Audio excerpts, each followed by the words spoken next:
I'm Federica, I'm 13 years old, and I do videos about physics and mathematics, just like this one and the previous ones I did on this same channel. At the start of this summer, I started writing a book, and in these videos, what I'm going to do is essentially read and explain what I'm currently writing. That's all, and let's start. The pairs of Wheeler or entangled particles, they have various names, but for now I'm going to call them the pairs of Wheeler, which they get their name from John Archibald Wheeler, who was an American physicist who discovered this in 1982. 83. These particles have astonishing abilities, but before getting into them, let's start with a simpler concept. The double-slit experiment. So what is the double-slit experiment and how does it work? I already have it drawn behind me. So it has this starting box. Then it obviously has the wall with a double slit, which are essentially two vertical holes in the wall. And then we have a back wall, which is needed to see then the result of the experiment. So actually this experiment has various tests that start with obviously the first one, which is with particles. Essentially the first test of this experiment is with particles. So this box emits a bunch of normal particles which pass the wall, and the result is this. So on this wall we see then the result, and what the result is, the particles will then be grouped at the back wall, and the groups will be corresponding to the holes, which is a pretty predictable result. There are going to be only two groups of particles corresponding to the holes in the previous wall. So we see it like this. Another way that I'm going to write it right now is like this, which we're gonna need it in next experiments and next things we're going to do. Just for now, forget about it. Just know that this result also corresponds to writing it this way. At least I'm going to write it like this, which is going to be easier to understand in next things we're going to do. Okay, so next test we're going to do is actually with waves. So let's start with the box, which let's say emits one single wave, and this actually acts different from the particles, because what happens is this. So what this wave does, it interferes with itself in these points where it's essentially going to hit itself. So this wave, what it does, it interferes with itself, and so what it then looks like, two other waves are emitted by these two, the two holes, by the double slits, and so it looks like two waves are then sent, and then what it does, it interferes with itself. So the result would be this. We would have 1, 2 to this side, and then 2 to this other side, which are also drawn as these simple ones. Yeah, maybe drawn a little better.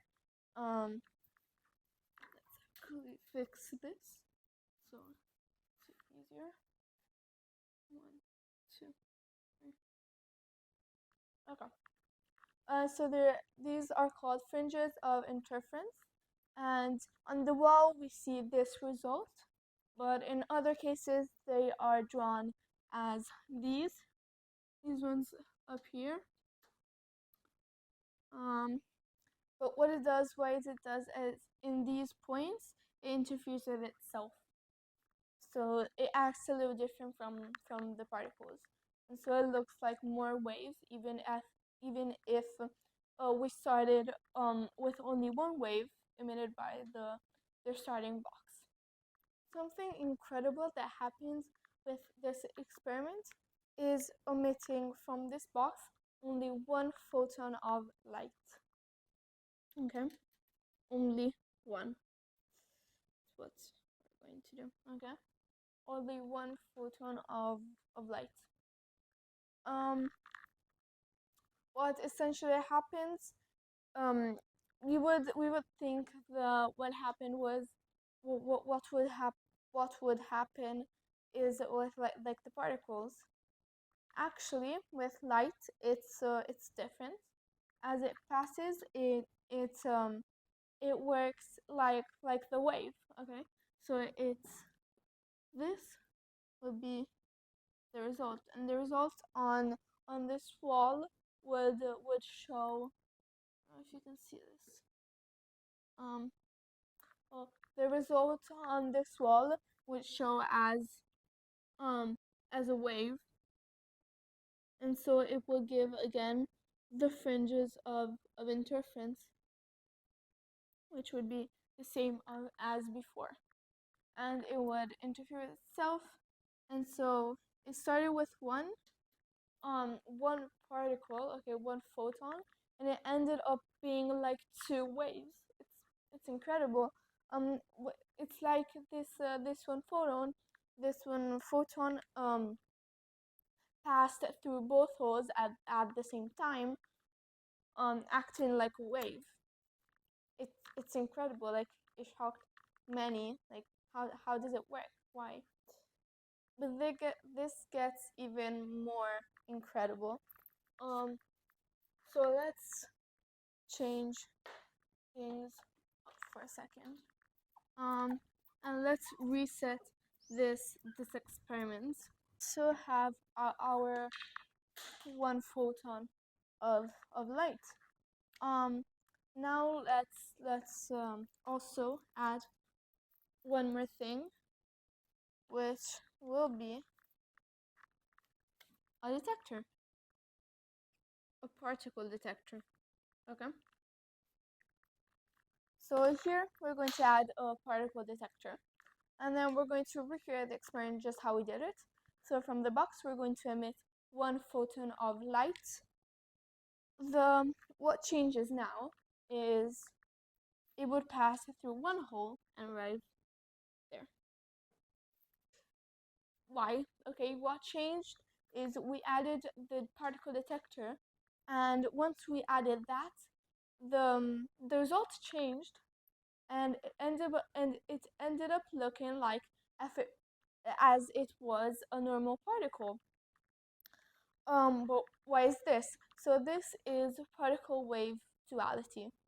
What it is essentially these particles when they are not interact with, when they are not measured, not looked at, they act as waves, and then when they are interacted with, so either looked at, measured, especially, they then drop into the real world, and they act as normal particles, and this is incredible. Like, and this is called the particle wave duality. Particle as sometimes they act like particles, wave as sometimes they act like waves, duality. And it's incredible. One of the most astonishing abilities these particles have. So now let's talk more about these particles. Pairs of Wheeler or entangled particles.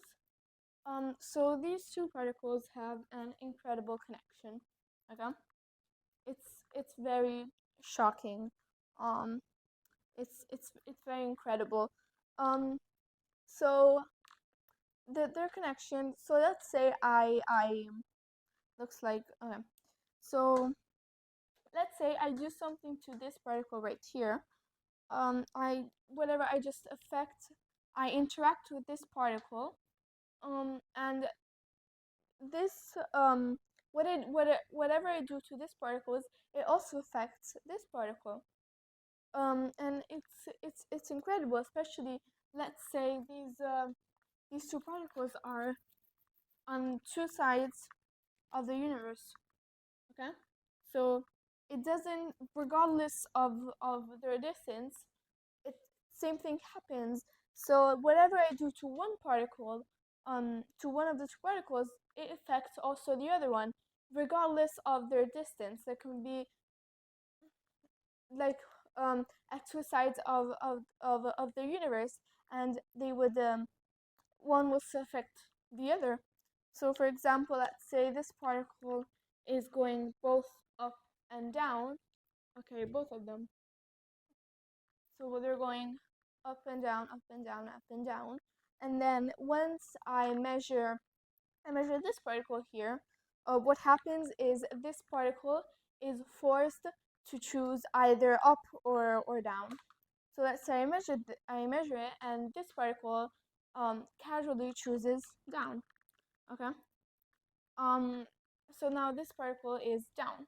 What happens to this one is also this is affected, and it's forced to choose either up or down. So usually they what happens, they choose opposites from one another. So if this chooses down, this one is going to choose up.